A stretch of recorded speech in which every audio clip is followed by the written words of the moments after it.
வணக்கம் நண்பர்களே. இன்று நாம் கேட்கப் போவது விக்ரமாதித்தன் மற்றும் வேதாளத்தின் ஒரு சுவாரஸ்யமான கதையை. இந்த கதையில் புதிரும் அறிவும் நிறைந்திருக்கிறது. வாருங்கள், கதையை ஆரம்பிப்போம். இரு இளவரசர்களின் கதை. ஒரு அமைதியான இரவில் மன்னர் விக்ரமாதித்தன் தனது தோளில் வேதாளத்தை சுமந்தபடி காட்டுக்குள் நடந்து கொண்டிருந்தார். வழக்கம் போல வேதாளம் சிரித்தபடி ஒரு புதிர்கதையை ஆரம்பித்தது. ஒரு தூரமான ராஜ்யத்தில் ஒரு அறிவுள்ள அரசர் வாழ்ந்தார் என்றது வேதாளம். அவர் வயதானதும் தன் அரசை தனக்கு பின்பு யார் ஆழ்வார்கள் என்று சிந்திக்க ஆரம்பித்தார். அவருக்கு 2 மகன்கள் இருந்தனர். இருவரும் வீரமிகு இளவரசர்கள். ஆனால் ஒரு பெரிய கேள்வி அவரது மனதில் இருந்தது. அரசாட்சியை யாரிடம் ஒப்படைக்க வேண்டும்?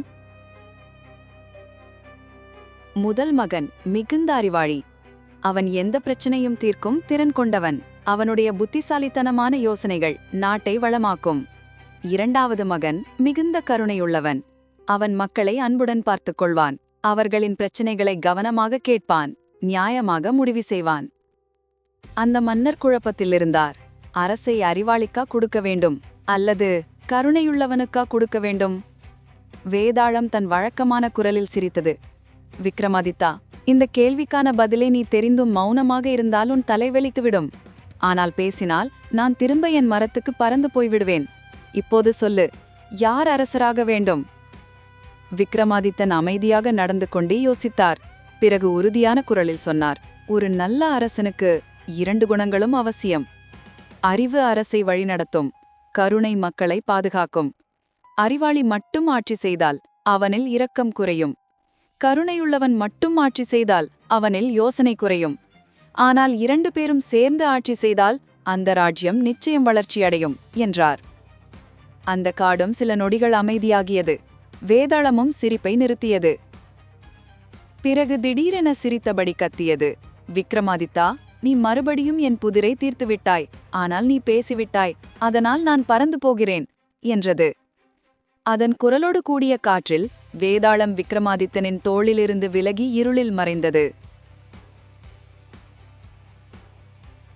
விக்ரமாதித்தன் மீண்டும் திரும்பி வேதாளத்தை பிடிக்கச் சென்றார். ஒவ்வொரு முறையும் வேதாளம் ஒரு புதிய கதையுடன், ஒரு புதிய புதிருடன் அவரை சோதித்தது. ஆனால் விக்ரமாதித்தன் ஒருபோதும் கைவிடவில்லை. அவருக்கு தெரியும், இந்த புதிர்களின் வழியேதான் உண்மையான ஞானம் இருக்கிறது என்று. நண்பர்களே, இன்றைய விக்ரமாதித்தன் வேதாள கதை இதுவே.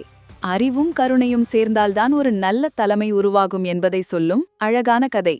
நாம் மறுபடியும் சந்திப்போம் அடுத்த விக்ரமாதித்தன் வேதாளம் கதையில். நன்றி நண்பர்களே. இரு நண்பர்கள், விக்ரமாதித்யன் மற்றும் வேதாளம். வணக்கம் நண்பர்களே. இன்று நாம கேட்கப் போகும் கதை விக்ரமாதித்யன் ராஜா மற்றும் வேதாளம் பற்றிய சவால்கள் நிறைந்த ஒரு கதையாகும். அதில் புதிர்கள், ஞானம், நுண்ணறிவு நிறைந்துள்ளன. ஆகவே ஓய்வெடுத்து நிம்மதியாக உட்கார்ந்து கேளுங்கள். ஒரு அமைதியான இரவில் விக்ரமாதித்யன் காட்டு வழியாக நடந்து சென்றார். மரங்கள் காற்றில் குலுங்கியது போலவும், ஆந்தைகள் தூரத்தில் கூச்சலிட்டது போலவும் சந்திரன் ஒளி அவரின் பாதையை வழிநடத்தியது. எப்போதும் போலவே கூர்மையான வேதாளம் அவரது தோளில் அமர்ந்து ஒரு குழந்தை போல் சிரித்தும் அசைந்தும் இருந்தது.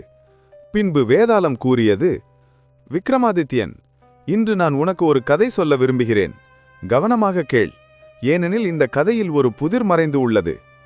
அப்போது வேதாளம் கதையை தொடங்கியது. ஒரு ஊரில் 2 நண்பர்கள் இருந்தார்கள். அவர்களில் ஒருவர் எப்போதும் உண்மையை பேசுவார். என்ன நடந்தாலும் பொய் பேச மாட்டார். ஆனால் மற்றவர் எப்போதும் பொய் பேசுவார். அவரின் வாயிலிருந்து வரும் ஒவ்வொரு வார்த்தையும் பொய்யாகவே இருக்கும். ஒரு நாள் இந்த 2 நண்பர்கள் ஒரே வழியில் சந்தித்தனர். அப்போது ஒரு பயணிகள் குழு வந்தது. அவர்கள் அந்த நாட்டிற்கு புதியவர்கள். அவர்கள் அருகிலுள்ள நகரத்தை தேடி வந்தார்கள். ஆனால் சாலைகள் குழப்பமாக இருந்தன. அவர்கள் அந்த 2 நண்பர்களிடம் கேட்டார்கள், அன்புள்ளோரே, நாங்கள் நகரத்திற்கு செல்ல எந்த வழியில் செல்ல வேண்டும்? இங்கே சிக்கல் வந்தது. ஒரு நண்பர் உண்மையை சொன்னார். மற்றவர் முழுமையான எதிர்மறையாக பொய்யை சொன்னார். ஆனால் பயணிகள் யார் உண்மையை சொல்கிறார், யார் பொய் பேசுகிறார் என்று அறியவில்லை. அவர்கள் குழப்பத்தில் இருந்தார்கள். ஆகவே விக்ரமாதித்யா, நீ சொல், பயணிகள் சரியான பாதையில் எப்படி சென்றார்கள்? பின்னர் வேதாளம் சிரித்து கூறியது, நினைவில் வைக்க விக்ரமாதித்யன், நீ பதிலை அறிந்திருந்தும் மௌனமாக இருந்தால் உன் தலை வெடித்து சிதறும். ஆனால் சரியான பதிலை கூறினால் நான் உன் தோளிலிருந்து பறந்து என் மரத்துக்கு திரும்புவேன். நீ என்ன செய்யப் போகிறாய்? விக்ரமாதித்யனின் பதில். விக்ரமாதித்யன் சிரித்தார். அவர் அமைதியாக சிறிது நடந்து பின்னர் கூறினார், மிக எளிது. பயணிகள் ஒரே கேள்வியை முதலில் ஒருவரிடம் கேட்க வேண்டும். நான் உன் நண்பரை கேட்டால் அவர் என்ன கூறுவார் என்று. அவர்கள் உண்மை பேசுபவரை கேட்டால் அவர் பொய்யரை பற்றி சொல்வார், அவர் சொல்வது தவறு என்று. அவர்கள் பொய்யரை கேட்டால் அவர் உண்மை பேசுபவரை பற்றி கூறுவார், ஆனால் அவர் பொய் பேசுவதால் தவறாக சொல்வார். எனவே அவர்கள் கேட்கும் பதில் எப்போதும் தவறாக இருக்கும். ஆகையால் அவர்கள் இருவரும் சொல்வதற்கும் எதிராக செல்ல வேண்டும். அப்படியே அவர்கள் உண்மையான நகரப்பாதையை கண்டுபிடிப்பார்கள். வேதாளம் கைத்தட்டி சிரித்து கூறியது, ஹஹஹஹ, புத்திசாலி விக்ரமாதித்யன், மீண்டும் ஒரு முறை நீ என் புதிரை தீர்த்துவிட்டாய். உன் ஞானம் சந்திரனை விட பிரகாசமாகும். பின்னர் வேதாளம் கூச்சலிட்டு கூறியது, ஆனால் நீ பேசினாய், எனவே நான் பறந்து போகிறேன். காற்றின் சத்தத்துடன் வேதாளம் விக்ரமாதித்யன் தோளிலிருந்து பறந்து பழமையான மரத்திற்கு திரும்பியது. இவ்வாறே விக்ரமாதித்யன் ஒவ்வொரு புதிரையும் வெற்றியடைந்து தனது பயணத்தை தொடர்ந்தார். இது இன்று நமது கதையின் முடிவு. அடுத்த கதையில் விக்ரமாதித்யன் மற்றும் வேதாளத்தின் அடுத்த புதிரோடு மீண்டும் சந்திப்போம். நன்றி நண்பர்களே. வணக்கம் நண்பர்களே. இன்று நாம கேட்க போகும் கதை இளவரசியின் தேர்வு. மன்னர் விக்ரமாதித்யரும் கபடமான வேதாளமும் பற்றிய இன்னொரு புதிர் நிறைந்த கதை. இது புத்திசாலித்தனமும் நாணமும் நிறைந்த ஒரு அழகான கதை. ஆகவே அமைதியாக அமர்ந்து கேளுங்கள். ஆரம்பிப்போம்.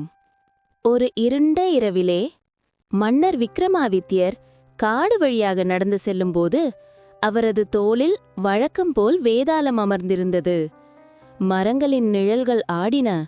நிலவொளி வழிகாட்டியது. காற்றில் மெல்லிசை ஒலித்தது. அப்பொழுது வேதாளம் சிரித்துக்கொண்டு சொன்னது, விக்ரமாதித்யா, இன்று நான் உனக்கு ஒரு புதிர் சொல்லப் போகிறேன். அதற்குள் மறைந்திருக்கும் கேள்விக்கு நீ பதில் சொல்ல வேண்டும். அதுவே கதையைத் தொடங்கியது. ஒரு மாபெரும் அரசர் ஒரு நாள் தனது அழகான மகளுக்கு பொருத்தமான கணவரை தேடினார். அந்த இளவரசி அழகிலும் அறிவிலும் சிறந்தவள். மன்னர் தன் மகளுக்கு சிறந்த துணை யார் என யோசித்தார். 3 இளைஞர்கள் திருமணத்திற்காக முன்வந்தனர். முதலொருவர் வீரன். அவன் தைரியசாலி, யுத்தத்தில் வல்லவன், அரசையும் இளவரசியையும் பாதுகாக்கக்கூடியவர். இரண்டாவது கலைஞன். அவருடைய கலை, இசை, ஓவியம், கவிதை எல்லாமும் மகிழ்ச்சியை தருபவை. அவர் வாழ்க்கையை அழகாக மாற்றுவதாக வாக்குறுதியளித்தார். மூன்றாவது அறிவில் சிறந்த ஞானி. அவன் அறிவிலும் தத்துவத்திலும் பெரியவன். அரசாட்சியை நியாயமாகவும் அமைதியாகவும் நடத்தக்கூடிய அறிவு அவரிடம் இருந்தது. மன்னர் குழம்பினார். மூவரும் சிறந்தவர்கள். ஆனால் இளவரசி யாரை தேர்வு செய்ய வேண்டும்? வேதாளம் சிரித்துக்கொண்டு கேட்டது, சொல் விக்ரமாதித்யா, யார்தான் உண்மையில் அவளுக்கு சிறந்த துணை? அத்துடன் எச்சரித்தும் சொன்னது, உனக்கு பதில் தெரிந்தும் மௌனமாக இருந்தால் உன் தலை பிளந்துவிடும். ஆனால் பேசினால் நான் பறந்து சென்று விடுவேன். விக்ரமாதித்யர் அமைதியாக சிரித்து பதிலளித்தார். வீரன் பாதுகாப்பை தருவான், கலைஞன் மகிழ்ச்சியை தருவான். ஆனால் புத்திசாலி அவர் வாழ்க்கைக்கும் அரசாட்சிக்கும் வழிகாட்டுவான். அறிவு இருந்தால் அமைதி, செழிப்பு, நியாயம் அனைத்தும் வரும். ஆகையால் இளவரசி புத்திசாலியை தேர்வு செய்வது சரி. அதை கேட்ட வேதாளம் பெருமூச்சுடன் சிரித்தது. ஹஹஹா, விக்ரமாதித்யா, நீ மீண்டும் சரியான பதிலையே சொன்னாய். உன் புத்தி நிலவை காட்டிலும் பிரகாசமானது. ஆனால் நீ பேசிவிட்டாய். எனவே நான் பறந்துவிட வேண்டும். அத்துடன் வேதாளம் காற்றைப் போல பறந்து தன் பழைய மரத்துக்குச் சென்றுவிட்டது. அதனால் மீண்டும் விக்ரமாதித்யர் திரும்பிச் சென்று வேதாளத்தை பிடித்து வந்தார். ஒவ்வொரு முறையும் புதிய புதிர், புதிய சோதனை. ஆனால் ஒவ்வொரு முறையும் விக்ரமாதித்யரின் நாணம் வெற்றி பெற்றது. இதுவே இன்றைய கதை நண்பர்களே. மீண்டும் அடுத்த கதையில் இன்னொரு புதிர், இன்னொரு அறிவின் சோதனை. அதுவரைக்கும் நன்றி, வணக்கம். 3 பொக்கிஷங்கள்.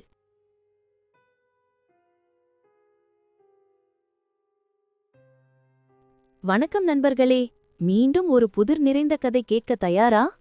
இன்று நாம கேட்கப் போகும் கதை விக்ரமாதித்யன் ராஜா மற்றும் வேதாளம் சந்தித்த ஒரு அற்புதமான சம்பவம். இந்த கதை நமக்கு அறிவு, மரபு மற்றும் உண்மையான செல்வத்தின் அர்த்தத்தை சொல்லுகிறது. அப்படியானால் தொடங்கலாம். ஒரு இருள் சூழ்ந்த நிலவொளி இரவில் விக்ரமாதித்ய மன்னன் வேதாளனை தன் தோளில் சுமந்து அமைதியான காட்டின் வழியாக நடந்தான். மரங்கள் காற்றில் சலசலத்து பேசின. தூரத்தில் ஆந்தைகள் கூவின. வேதாளன் வழக்கம் போல் சிரித்துக்கொண்டு சொன்னான், விக்ரமாதித்யா, உனக்கு இன்னொரு கதையை சொல்கிறேன். ஆனால் என் நிபந்தனை நினைவில் வை. நீ பதிலை அறிவது தெரிந்தும் மௌனமாக இருந்தால் உன் தலையோ 1000 துண்டுகளாக வெடிக்கும். ஆனால் பேசினால் நான் உடனே பறந்து என் மரத்துக்குச் சென்று விடுவேன். அப்படியானால் கவனமாக கேள். ஒரு அழகான கிராமத்தில் ஒரு செல்வந்தர் வாழ்ந்தார். அவர் வாழ்நாள் முழுவதும் கடினமாக உழைத்து பெரும் செல்வந்தராக ஆனார். அவரிடம் தங்கம், நிலம், மேலும் அறிவும் நாணமும் நிறைந்த நூல்கள் இருந்தன. ஒரு நாள் அவர் இறந்தார். அவர் விட்டுச் சென்றது 3 மகன்களையும் 3 பொக்கிஷங்களையும். கிராம மக்கள் அனைவரும் கூடினர். அவர் விட்ட சொத்துக்களை மகன்கள் எவ்வாறு பகிர்ந்து கொள்வார்கள் என்று ஆர்வமாய் பார்த்தனர். மூத்த மகன் ஆவலுடன் சொன்னான், நான் தங்கத்தை எடுக்கிறேன், அதனால் நான் இன்பமாக வாழலாம், என்ன வேண்டுமானாலும் வாங்கலாம். 2வது மகன் முன்னே வந்து சொன்னான், நான் நிலத்தை எடுக்கிறேன், அது எனக்கு என்றும் செல்வமும் சக்தியையும் தரும், மக்கள் என்னை மதிப்பார்கள். 3வது மகன் மட்டும் சில நொடிகள் அமைதியாக இருந்தான். பின்னர் மெதுவாக பேசினான், எனக்கு தங்கம் வேண்டாம், நிலம் வேண்டாம், எனக்கு வேண்டியது அப்பா விட்டு போன நூல்கள். அவற்றில்தான் அறிவு இருக்கிறது, அறிவுதான் உண்மையான செல்வம். மக்கள் ஒருவருக்கொருவர் கிசுகிசுத்தனர். சிலர் தங்கமே சிறந்தது என்றனர், சிலர் நிலமே நித்தியமானது என்றனர். ஆனால் சிலர் 3வது மகனின் ஞானத்தை பாராட்டினர். அப்போது வேதாளனின் சத்தம் காட்டில் எதிரொலித்தது. சொல் விக்ரமாதித்யா, மூவரில் யார் புத்திசாலி? தங்கம் எடுத்தவன், நிலம் எடுத்தவன் அல்லது நூல்களை எடுத்தவன்? நீ பதிலை அறிவாயா? விக்ரமாதித்யன் சிரித்துக்கொண்டு சொன்னான், தங்கம் வெள்ளியெல்லாம் ஒளிரலாம், ஆனால் அவற்றின் மதிப்பு காலத்துடன் குறைந்துவிடும். நிலம் சக்தியை கொடுக்கலாம், ஆனால் அது கூட போர்களால், வறட்சியால் அல்லது பேராசையால் இழக்கப்படும். ஆனால் நூல்கள், அவை அறிவை தரும். அறிவு எப்போதும் குறையாது, அது வளர்க்கும், வழிகாட்டும், வாழ்க்கை பாதையை ஒளிரச் செய்யும். எனவே 3வது மகனே அறிவாளி, அவனே உண்மையான வாரிசு. வேதாளன் சிரித்துக்கொண்டு சொன்னான், ஹஹஹா விக்ரமாதித்யா, உன் ஞானம் தங்கத்தை விட பிரகாசமாக ஒளிர்கிறது. மீண்டும் ஒருமுறை என் புதிரை நீ தீர்த்துவிட்டாய். ஆனால் நீ பேசியதால் நான் என் வாக்குறுதியை நிறைவேற்ற வேண்டும், நான் பறந்து போவேன். அவ்வாறு கூறி வேதாளன் கீச்சென சிரித்துக்கொண்டு விக்ரமாதித்யனின் தோளிலிருந்து பறந்து இருளில் மறைந்தான். இவ்வாறு புத்திசாலி மன்னன் விக்ரமாதித்யா மீண்டும் ஒருமுறை வேதாளனின் புதிரை தீர்த்தான். இந்த கதையிலிருந்து நாம் அறிகிறோம், உண்மையான செல்வம் தங்கத்திலும் நிலத்திலும் இல்லை, அறிவில்தான் உள்ளது. அறிவை யாரும் திருட முடியாது, மேலும் அதை பகிர்ந்தால் அது மேலும் வளரும். இதோ இன்று கதை முடிந்தது. அடுத்த விக்ரமாதித்யா வேதாளன் புதிரில் மீண்டும் சந்திப்போம். நன்றி நண்பர்களே. ரொட்டியும் கனவுகளும்.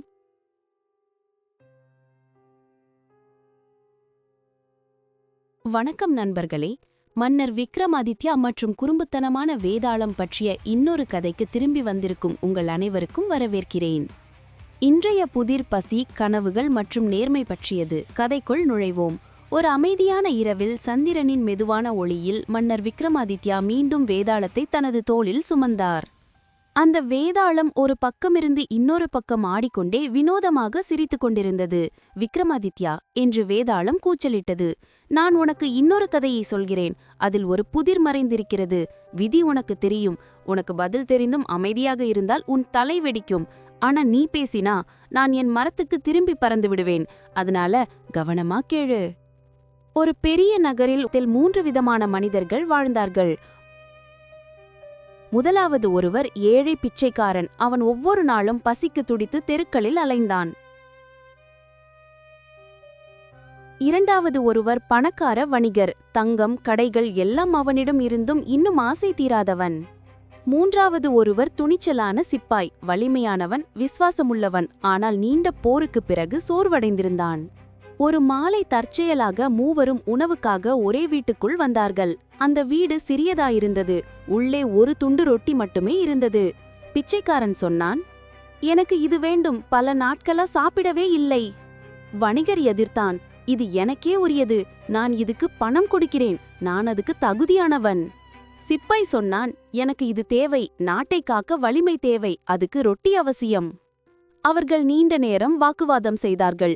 சோர்வடைந்து முடிவாக தீர்மானித்தார்கள், இன்னைக்கு யாரும் சாப்பிடக்கூடாது, நாம் எல்லாரும் தூங்குவோம். யாருடைய கனவு பெரியதாயிருக்கும் அவனுக்குத்தான் காலையில ரொட்டி கிடைக்கும். அன்று இரவு மூவரும் தூங்கச் சென்றார்கள். அவர்கள் கனவில் மூழ்கியபோது கனவுகளின் தெய்வம் அவர்களை வந்தடைந்தது. காலை வந்ததும் அவர்கள் தங்களுடைய கனவுகளை பகிர்ந்தார்கள். முதலில் பிச்சைக்காரன் சொன்னான், என் கனவில் நான் சொர்க்கத்துக்கு போய்விட்டேன். அங்கு வலியும் பசியும் இல்லை. தேவதூதர்களால் சூழப்பட்டிருந்தேன். அங்க ரொட்டி தேவையில்லை. ஆனா நான் சொர்க்கத்துக்கே போனேன். அதனால ரொட்டி எனக்குத்தான் உரியது. பின் வணிகர் பெருமையுடன் சொன்னான், என் கனவில் நான் ஒரு ராஜாவா ஆனேன். தங்க சிம்மாசனத்துல உட்கார்ந்திருந்தேன். அரசனுக்கு முதலில் சாப்பாடு வரணும். அதனால ரொட்டி எனக்கே உரியது. இறுதியில் சிப்பாய் புன்னகையுடன் சொன்னான், என் கனவில் நான் ஒரு பெரிய போரில் போராடி வென்றேன். வெற்றி எனது. ஒரு போர் வீரனாக எனக்கு வலிமை தேவை. அதனால ரொட்டி எனக்குத்தான் உரியது. அங்கிருந்த மக்கள் எல்லாரும் குழப்பமடைந்தார்கள். ஒவ்வொருவரின் கனவும் பெரியதாயிருந்தது. யாருக்குத்தான் ரொட்டி கிடைக்கணும் என்று யாருக்கும் புரியவில்லை. அப்போது வேதாளம் சிரித்துக்கொண்டு சொன்னது, சொல் விக்ரமாதித்யா, உண்மையில் ரொட்டிக்கு யார் தகுதியானவர்?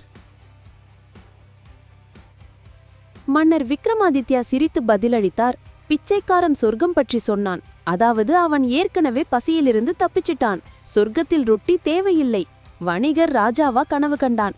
ஒரு ராஜாவுக்கு ஒரு துண்டு ரொட்டிக்காக கவலைப்பட வேண்டிய தேவையில்லை. ஆனா அந்த சிப்பாய் பாருங்க, அவன் நாட்டுக்காக சண்டையிட்டு உயிரை பணயம் வைக்கிறவன். அவனுக்குத்தான் வலிமை தேவை. அந்த வலிமையை தரப்போவது அந்த ரொட்டிதான். அதனால ரொட்டி சிப்பாய்க்குத்தான் உரியது. அதை கேட்டு வேதாளம் உரக்க சிரித்தது. ஹஹஹா, விக்ரமாதித்யா, உன் ஞானம் வாளை விட கூர்மையானது. உன் பதில் சரி, ரொட்டி சிப்பாய்க்குத்தான் சொந்தம். ஆனா நீ பேசிட்ட, அதனால விதி போல நான் என் மரத்துக்கு திரும்பணும். அதனுடன் வேதாளம் பறந்து இரவின் வானில் மறைந்தது. அதனால நண்பர்களே, மன்னர் விக்ரமாதித்யா மீண்டும் வேதாளத்தின் சிக்கலை தீர்த்தார். இந்த கதையிலிருந்து நாம் கற்றுக்கொள்வது, செல்வமும் கனவுகளும் ஒரு உண்மையான நோக்கத்துக்கு உதவாவிட்டால் அவை வீணாகும். மற்றவர்களுக்காக உழைப்பவர்களுக்கும் காப்பவர்களுக்கும் வலிமை அளிப்பதே உண்மையான மதிப்பு. இதுதான் இன்றைய கதை முடிவு. அடுத்த மர்ம கதையில் மீண்டும் சந்திப்போம். விக்ரமாதித்யன் மற்றும் வேதாளம் சந்திப்பு. வெகு காலத்திற்கு முன்பு புனிதமான கோதாவரி ஆற்றின் கரையில் மற்றவர்களைப் போலல்லாமல் ஒரு மன்னரால் ஆளப்பட்ட ஒரு அற்புதமான நகரம் இருந்தது. அந்த மன்னர் விக்ரமாதித்யன். அவர் தனது துணிச்சல், ஞானம் மற்றும் நீதி உணர்வுக்காக தொலைதூரம் வரை அறியப்பட்டார். அவரது மக்களுக்கு அவர் ஒரு ஆட்சியாளர் மட்டுமல்ல, அவர் ஒரு பாதுகாவலர். அவரது வார்த்தை சட்டம், ஆனால் அவரது இதயம் மென்மையானது. ஒரு நாள் விக்ரமாதித்யன் மன்னர் தனது அரசவையில் அமர்ந்திருந்தபோது அமைதியான தோற்றமுடைய ஒரு முனிவர் மண்டபத்திற்குள் நுழைந்தார். அவர் ஆழமாக தலைவணங்கி ராஜாவுக்கு ஒரு தங்க பழத்தை வழங்கினார். மன்னர் அதை மரியாதையுடன் ஏற்றுக்கொண்டு தனது பொருளாளரிடம் ஒப்படைத்தார். முனிவர் ஒன்றும் சொல்லவில்லை, புன்னகைத்தார், அமைதியாக வெளியேறினார். மறுநாள் மீண்டும் வந்தார். மீண்டும் அவர் ஒரு தங்கப்பழத்தை வழங்கினார். நாட்கள் சென்றன, வாரங்கள் சென்றன. அதே சடங்கு தொடர்ந்தது. ஒவ்வொரு நாளும் முனிவர் ஒரு தங்கப்பழத்தை கொண்டு வந்தார். மன்னர் அவர்கள் அனைவரையும் பணிவுடன் ஏற்றுக்கொண்டார். இருப்பினும் அதன் பின்னணியில் இருந்த காரணத்தை அவரால் புரிந்து கொள்ள முடியவில்லை. ஒரு பிரகாசமான காலையில் விக்ரமாதித்யன் மன்னர் தனது தோட்டத்தில் உலாவிக் கொண்டிருந்தபோது அரண்மனையின் சுவரில் ஒரு குரங்கு அமர்ந்திருப்பதை கவனித்தார். ஆர்வத்தின் காரணமாக அவர் தங்க பழங்களில் ஒன்றை அதில் வீசினார். குரங்கு பழத்தில் கடித்தது. திடீரென்று கிளிங், ஒரு பிரகாசிக்கும் ரத்தினம் உருண்டு வந்து சூரிய ஒளியில் பிரகாசித்தது. ராஜாவின் கண்கள் விரிந்தன. அவர் தனது பொருளாளரிடம் விரைந்து, முனிவர் கொடுத்த அனைத்து பழங்களையும் என்னிடம் கொண்டு வாருங்கள் என்றார். அவர்கள் அவற்றை ஒவ்வொன்றாக திறந்தபோது ஒவ்வொரு பழமும் உள்ளே மறைந்திருந்த ஒரு விலைமதிப்பற்ற ரத்தினத்தை வெளிப்படுத்தின. நீதிமன்றம் அதிர்ச்சியில் மூச்சு திணறியது. ஆனால் மன்னர் விக்ரமாதித்யன் உன்னதமானவர் மற்றும் இரக்கமானவராயிருந்ததால் அனைத்து ரத்தினங்களையும் ஏழை மற்றும் தேவைப்படுபவர்களுக்கு நன்கொடையாக வழங்கினார்.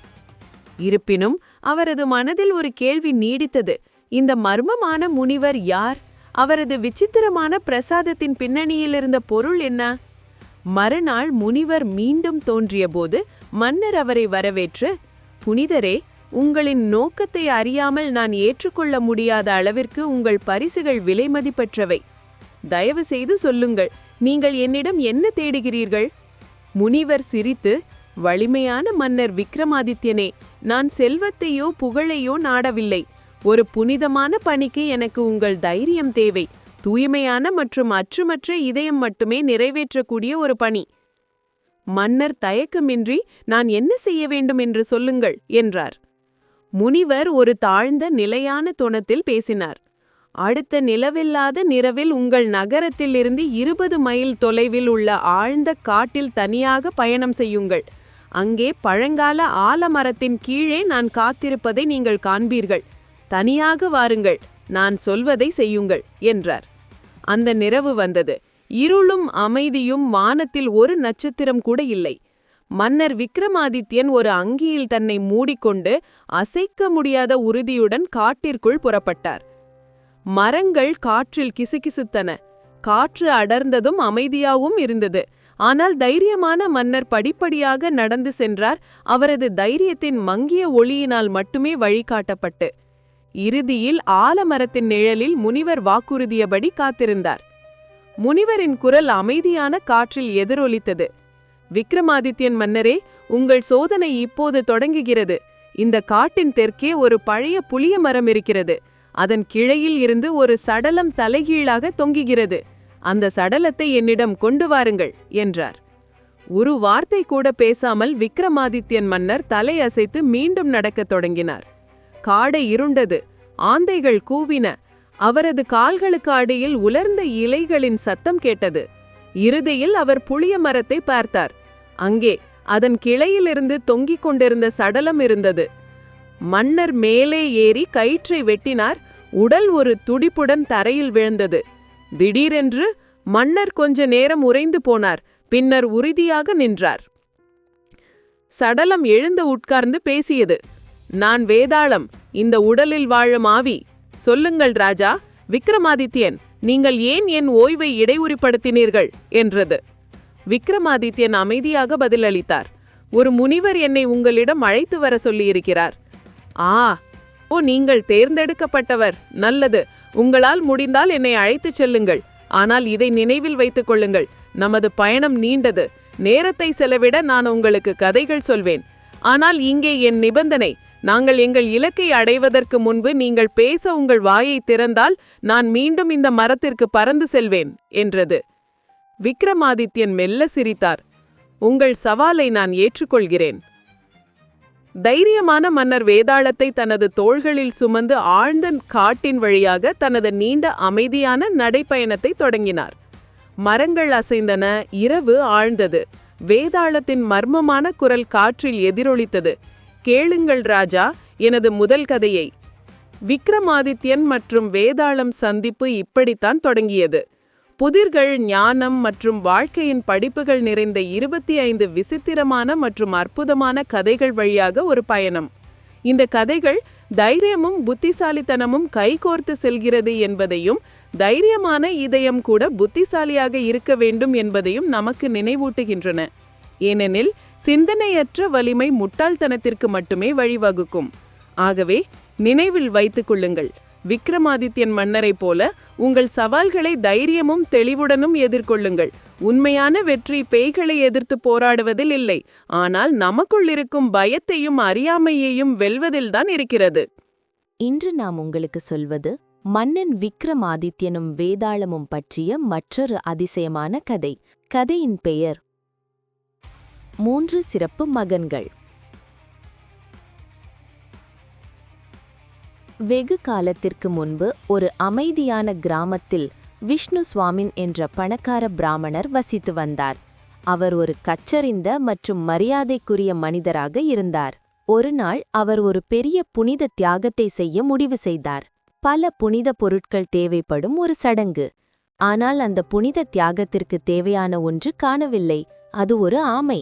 எனவே அவர் தனது 3 மகன்களையும் அழைத்து, என் அன்பான மகனே, தியாகத்திற்காக எனக்கு ஒரு ஆமை, நீங்கள் போய் ஒன்று கொண்டு வாருங்கள் என்றார். 3 மகன்களும் ஒன்றாக புறப்பட்டனர். அவர்கள் ஆறுகள், குளங்கள் ஆகியவற்றில் தேடினர். இறுதியாக அவர்கள் ஒரு நிழல் மரத்தின் கீழ் ஒரு ஆமையை கண்டுபிடித்தனர். ஆனால் அடடா, ஒவ்வொருவரும் அதைத் தொட மறுத்தனர். மூத்த மகன் சொன்னான், என்னால் முடியாது, அது அழுக்கு வாசனை, நான் எப்படி இந்த உயிரினத்தை சுமக்க முடியும் என்றான். 2வது மகன் சொன்னான், நான் மாட்டேன், அது அசிங்கமாகவும் மெல்லியதாகவும் இருக்கிறது என்றான். 3வது மகன் பெருமையுடன் சொன்னான், நானும் அதை தொடமாட்டேன், என் தோல் அத்தகைய அழுக்குக்கு மிகவும் உணர்வின வாய்ந்தது என்றான். அப்படியே அவர்கள் தங்களுக்குள் வாக்குவாதம் செய்யத் தொடங்கினார். ஒவ்வொருவரும், நான் தான் மிகவும் குறிப்பிட்டவன், நானே தூய்மையானவன், நானே மிகவும் சுத்தமானவன் என்று கூறினர். எனவே அவர்களில் யார் மிகவும் மென்மையானவர் என்பதை தீர்மானிக்க முடியாமல் அவர்கள் தீர்ப்பிற்காக தங்கள் மன்னரிடம் சென்றனர். மன்னர் அவர்களின் கதையை கேட்டு, மிகவும் நன்றாக இருக்கிறது, நான் உங்கள் ஒவ்வொருவரையும் சோதிப்பேன், உண்மையில் மிகவும் மென்மையானவர் யார் என்று பார்ப்போம் என்று கூறினார். முதலில் மன்னர் மூத்த மகனை அரச விருந்துக்கு அழைத்தார். சிறந்த உணவுகள் நிரம்பிய ஒரு மேசை, நெய்யில் நறுமணம் வியூக்கும் அரிசி, தேனில் தயாரிக்கப்பட்ட இனிப்புகள் மற்றும் தொலைதூர நாடுகளிலிருந்து வரும் பழங்கள் கொண்ட மேசை. ஆனால் உணவு பரிமாறப்பட்டவுடன் மூத்த மகன் தன்னுடைய மூக்கை மூடிக்கொண்டு, நிறுத்துங்கள், நான் இந்த உணவை சாப்பிட மாட்டேன், எரிந்த உடல்கள் போல வாசனை வருகிறது என்றான். மன்னர் அதிர்ச்சியடைந்தார். என்ன முட்டாள்தனம் என்றார். ஆனால் விசாரணைக்குப் பிறகு அவர்கள் கண்டறிந்தனர், அரிசி உண்மையில் ஒரு தகன மைதானத்திற்கு அருகிலுள்ள வயலிலிருந்து வந்திருப்பதை மற்றும் இறுதிச் சடங்குகளிலிருந்து வரும் புகை ஒரு மங்கிய வாசனையை விட்டுச் சென்றதை. மன்னர் சிந்தனையுடன் தலையசைத்தார். வியப்பூட்டுகிறது, உங்களிடம் உண்மையிலே கூர்மையான மூக்கு இருக்கிறது என்று சொன்னார். அடுத்து 2வது மகனை சோதிக்க மன்னர் முடிவு செய்தார். அவர் ஒரு அழகான பெண்ணை அவரிடம் அனுப்பினார். அழகானவர், பட்டு அலங்கரிக்கப்பட்டவர், நட்சத்திரங்கள் போல பிரகாசிக்கும் நகைகளை அணிந்தவர். ஆனால் அந்த இளைஞன் பின்வாங்கி உறுதியாக சொன்னான், அவளை அழைத்துச் செல்லுங்கள், அவள் மீது ஒரு ஆடு போல வாசனை வருகிறது என்றான். அனைவரும் மூச்சு திணறினர். மன்னர் விசாரணைக்கு உத்தரவிட்டார். அனைவருக்கும் ஆச்சரியம் அளித்த வகையில் ஒரு குழந்தையாக இருந்தபோது அந்த பெண்ணுக்கு ஆட்டுகளின் பால் ஊட்டப்பட்டிருப்பதை அவர்கள் கண்டறிந்தனர். அந்த மங்கிய வாசனை அவள் வாழ்நாள் முழுவதும் அவளுடன் இருந்தது. மன்னருக்கு ஆச்சரியமடைந்தது. இதுவும் எந்த மனிதனை விட கூர்மையான உணர்வை கொண்டிருக்கிறது என்று அவர் கூறினார். இறுதியாக 3வது மகனின் முறை வந்தது. அரண்மனையின் மென்மையான படுக்கையில் மன்னர் அவரை தூங்க வைத்தார். 7 அடர்த்தியான மெத்தைகள் ஒன்றன் மேல் ஒன்று. இளைஞன் படுத்துக்கொண்டான். ஆனால் நடுநிரவில் அவன் வலியால் அழுதுவிட்டான். காவலர்கள் விரைந்தபோது அவரது தோளில் ஒரு சிவப்பு அடையாளத்தை கண்டனர். ராஜா படுக்கையை கவனமாக ஆராய்ந்தார். அந்த மெத்தைகள் அனைத்திற்கும் கீழே ஆழமாக அவர்கள் ஒரு முடி இழையை கண்டனர். அந்த சிறிய முடி அவரது தோளில் அழுத்தியது. அதுவே அவரை காயப்படுத்த போதுமானதாக இருந்தது. மன்னர் வியப்புடன் தலையசைத்தார். 3 சகோதரர்களும் யாரும் இணையில்லர். யார் பெரியவர் என்பதை என்னால் தீர்மானிக்க முடியாது. எனவே எனது நீதிமன்றத்தில் உள்ள திறமைகள் உங்கள் மூவரையும் பயன்படுத்துவேன் என்று கூறினார். எனவே அவர் மூத்தவரை தனது அரச உணவு ருசியாளராகவும், 2வது வரை தனது அழகு ஆய்வாளராகவும், 3வது வரை தனது வசதிகளை பரிசோதிக்கும் நபராகவும் ஆக்கினார். ஆனால் பாவம் விஷ்ணு சுவாமின், அவரால் தனது தியாகத்தை முடிக்க முடியவில்லை. ஏனென்றால் யாரும் ஆமையை வீட்டுக்கு கொண்டு வரவில்லை. இப்பொழுது கேளுங்கள் குழந்தைகளே. தலைகீழாக தொங்கிக் கொண்டிருந்த பிணத்தில் வாழ்ந்த புத்திசாலியான ஆத்துமா வேதாளம் கூறிய பல கதைகளில் ஒன்று இது. நிலவில்லாத இரவில் தைரியம் மிகுந்த மன்னர் அவரை இருண்ட காட்டின் வழியாக அழைத்துச் சென்றார். வேதாளம் கதையை முடித்தவுடன் சிரித்தது. பின்னர் கேட்டது, ஓ ராஜன், நீர் மிகவும் சரியான பதிலை கூறிவிட்டீர்கள். ஆனால் நீங்கள் பேசிவிட்டீர்கள் என்று வேதாளம் கூறியது. காற்றின் வேகத்தில் வேதாளம் இருண்ட நிறவில் பறந்து சென்றது. மன்னர் விக்ரமை மீண்டும் ஒரு முறை தனியாக விட்டுச் சென்றது. அதுதான் குழந்தைகளே, 3 மிகவும் மென்மையான மனிதர்கள் பற்றிய கதை. பெருமை, கருத்துகள் மற்றும் மிகவும் தந்திரமான ஒரு புதிர். புத்திசாலியான மனிதர் கூட 2 முறை யோசிக்க வேண்டியிருந்தது. எனவே நினைவில் வைத்துக் கொள்ளுங்கள், கவனமாக இருப்பது நல்லது. ஆனால் அளவுக்கு மீறிய பெருமை புத்திசாலியை கூட முட்டாளாக மாற்றிவிட முடியும். இப்பொழுது வீட்டுக்குச் செல்லுங்கள் என் அன்பான குழந்தைகளே. உங்கள் இதயங்கள் இரக்கமாகவும் உங்கள் தூக்கம் மென்மையாகவும் இருக்கட்டும். மற்றும் உங்கள் கனவுகள் இன்று நிரவு வழி தவறிப் போன முடி தொந்தரவு செய்யாமல் இருக்கட்டும். இன்னொரு கதையில் சந்திக்கலாம்.